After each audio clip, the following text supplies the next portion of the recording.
Welcome to Chillin' 101. We hope this video helps. You begin by inspecting the hardware closely. This reveals many fakes right away. Check the case finish and hinge feel because counterfeit units often have sloppy seams or a loose hinge. Once done, open the lid and compare the lightning port, engraving font, and serial placement to a known genuine pair. Make sure the sensor locations, mesh pattern, and L/R markings inside the buds match Apple's clean, symmetrical layout. These visual cues are quick, decisive filters before deeper tests. Next, test communication and software because authenticity shows in pairing and firmware. Bring the case close to your iPhone and open it. You should see the Apple pairing animation and immediate connection prompts. After pairing, go to Settings General about AirPods Pro to confirm model and firmware version. Mismatched or missing entries are red flags.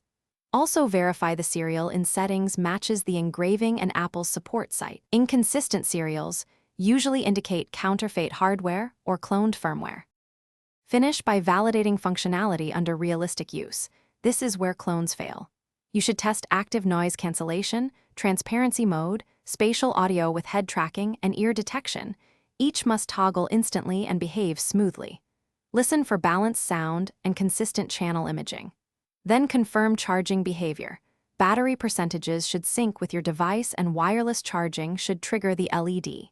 If something fails, reset the AirPods. Try pairing to another device, and if issues persist,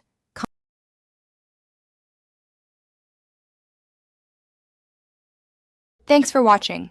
Consider subscribing if we helped you.